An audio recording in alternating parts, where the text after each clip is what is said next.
السلام عليكم ورحمة الله وبركاته. كلنا عارفين قد ايه الحلويات الجزائرية جميلة في شكلها وطعمها، ومن اشهر واجمل انواع الحلويات العربية اللي بتتعمل في الاعياد ومناسبات.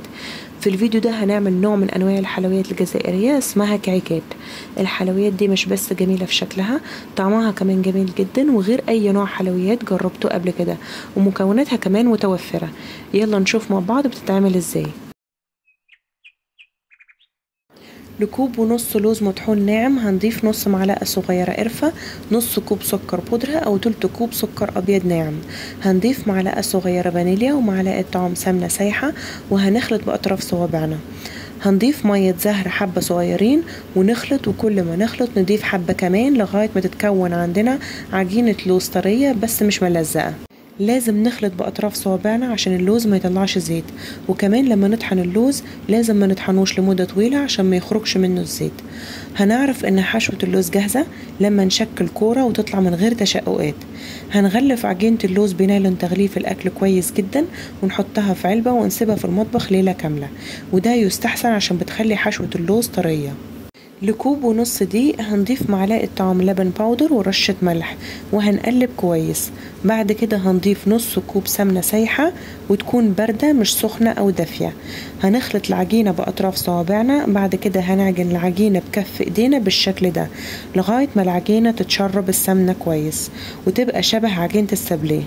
ناخد بالنا من الخطوة دي عشان مهمة جدا لنجاح الكعك.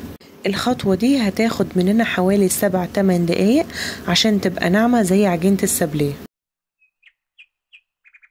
بعد كده هنضيف مية مخلوطة بمية زهر ولازم تكون دافية. نعجن العجينة بأطراف صوابعنا، وكل ما نضيف نعجن لغاية ما تبقى عندنا عجينة طرية ناعمة. ونعرف انها جاهزة لما ناخد شوية من العجينة ونكورها تكون ناعمة من غير تشققات. هنغلف العجينة كويس جدا بنايلون تغليف الأكل، ونحطها في علبة ونسيبها في التلاجة ليلة كاملة. بعد ما طلعنا العجينة من التلاجة هنسيبها تطرى شوية ونقسمها لكور صغيرة بالحجم ده. هنفرد كرة العجين لغاية ما تبقى رقيقة جدا زي ما واضح في الفيديو، لدرجة انها تبقى شفافة واقدر اشوف الترابيزة اللي بشتغل عليها. وهناخد حتة من حشوة اللوز نكون مشكلينها صباع بنفس عرض العجينة وبالسمك الواضح في الفيديو. نحط الحشوة في طرف العجينة ونلفها زي الرول زي ما بعمل كده. هنقفل الأطراف كويس، بعد كده هنلفها لغاية ما تبقى أرفع وأطول. هنلاحظ واحنا بنلفها العجينة ناعمة ومتتشققش خالص.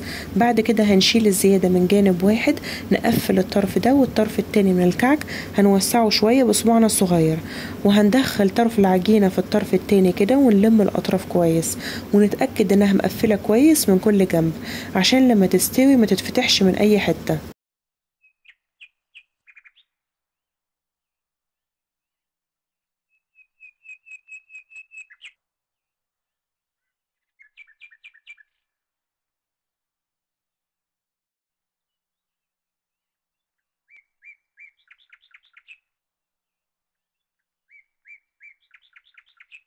هنحط الكعكة في قالب دونت زي اللي عندي ده، ونضغط عليها خفيف عشان تاخد شكل القالب. لو ما عندكوش القوالب دي ممكن تحطوا الكعكة في صينية فرن تدخلوها التلاجة لمدة ساعة أو ساعة ونص، وبعد كده تخبزوها في الفرن على طول وهتفضل محتفظة بشكلها. هنفرد قطعة تانية من العجينة رايق جدا ونقطعها على شكل مستطيل ونشيل الزوايد، وانا بفضل الطريقة دي عشان اطراف العجينة بتبقى قد بعض. هنحط حشوة اللوز وهنلفها رول زي ما عملنا المرة اللي فاتت، ونلفها لغاية ما تبقى ارفع واطول. هنشيل الزايد من العجينة في الطرف ونقفلها ونشكلها زي ما بعمل كده. هنوسع فتحة الطرف التاني بصباعنا الصغير، هندخل طرف العجينة في الطرف التاني ونقفلها كويس. هنحط الكعكة في قالب الدونتس ونضغط عليها عشان تاخد شكل القالب، ونكرر الخطوات دي لغاية ما نعمل كمية العجينة والحشوة كلها. هنحط قوالب الكعك في فرن متسخن على درجة حرارة 180 مئوية. هنشغل نار الفرن من تحت لغاية ما يبقى لونهم بني خفيف. بعد كده هنشغل الشواية من فوق لغاية ما يبقى لون الوش ذهبي. منخليهمش في الفرن لمدة طويلة عشان هينشفوا وطروتهم هتروح، وبعد ما يستووا هنسيبهم لغاية ما يبردوا تماما. لتحضير الطلية او الجليز اللي هنزين بيه الكعك، هنصب ربع كوب لبن بدرجة حرارة عادية في سلطانية واسعة، وهنضيف ربع كوب زيت وربع كوب مية زهر وهنخلطهم. بعد كده هنضيف سكر بودرة منخول، ولازم نستعمل سكر بودرة جاهز عشان بيبقى أنعم بكتير من السكر البودرة اللي بنحضره في البيت. وكل ما نضيف حبة هنقلب كويس بالمضرب اليدوي، وهنفضل نضيف السكر البودرة بالتدريج مع التقليب.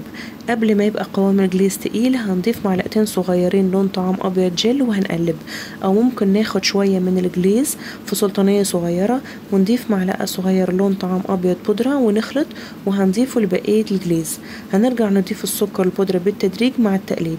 مش هقدر اقول لكم كمية السكر البودرة بالتحديد، بس انا احتاجت حوالي 4-5 كوبايات.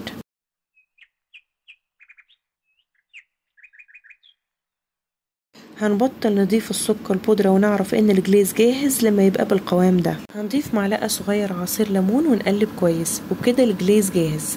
الجليز ده في الجزائر بيسموه الطلية، وقوام مكوناته بتختلف عن الجليز العادي اللي احنا بنستخدمه في تزيين الكيك او الدونتس. هناخد واحدة من الكعك ونحطها فوق معلقة مربعة اللي بنستعملها لتقليب البانكيك، وهنصب عليها بالمعلقة بالشكل ده الجليز. ولاحظوا كمان قوام الجليز تقيل مش سايل. هنصب الجليز لغاية ما نغطي الكعكة كلها، وهنهزها بالشكل ده عشان تتغطى بالجليز كويس، وكمان الجليز الزايد ينزل.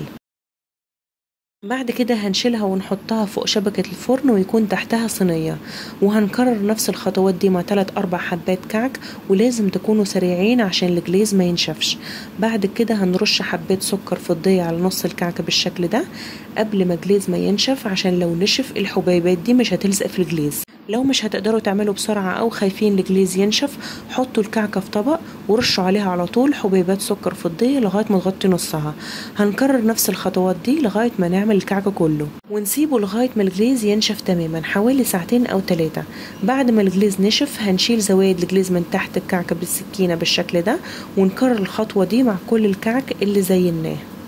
بعد كده هناخد جليتر طعام ابيض ونحط منه شويه في ورقه مافن، وناخد من الجليتر بسفنجه صغيره نظيفه ونغطي نص الكعك اللي مش متزين بحبوبات سكر فضيه بالجليتر ده. طريقه التزيين اللي في الفيديو ده مجرد اقتراح، لو ما عندكوش المكونات دي زي حبوبات سكر فضيه، جليتر طعام، ورد سكر، ممكن تزينوا الكعكه بالشكل اللي تحبوه. هناخد ورقة شجر من عجينة السكر وهنحط شوية من الجليز بفرشة على ظهرها، ونحط الورقة في النص بالشكل ده وهي هتلزق. وهناخد وردة من عجينة السكر ونحط على ظهرها شوية جليز وهنلزقها جنب ورقة الشجر. ورق الشجر والورود اللي من عجينة السكر لازم يكونوا ناشفين تماما، وممكن تشتروهم جاهزين او تعملوهم في البيت. هناخد وردة تانية ونحط على ظهرها شوية جليز وهنلزقها جنب الوردة التانية بحيث تكون ورقة الشجر في النص. بعد ما نزين الكعك كله هنسيبه شوية عشان الجليز ينشف والورود تلزق. الكعك ده بجد من احلى انواع الحلويات اللي عملتها، بيدوب دوبان في البق وطري جدا وطعمه بجد يستاهل التعب كله. ممكن تعملوه في الاعياد والمناسبات والافراح لان شكله جميل جدا، ومع انه بياخد وقت ومجهود الا انكم هتستمتعوا بعمله وتزيينه، ولما يجهز هتنسوا التعب كله من جمال شكله وحلاوة طعمه. جربوا الكعك ده بدل الحلويات التقليدية اللي بتعملوها على طول كنوع من التجديد، وكمان تبقوا جربتم نوع جديد من الحلويات. اتمنى ان وصفة الكعك تكون عجبتكم. لو عجبتكم ما تنسوش تحطوا لايك، تعملوا اشتراك للقناة وتفعلوا الجرس عشان يوصلكم كل جديد. ولو جربتوا الوصفة وعجبتكم يا ريت تكتبوا لي ارائكم في التعليقات، ويا ريت كمان تشاركوا الفيديو مع اصحابكم وقرايبكم. والسلام عليكم ورحمة الله وبركاته.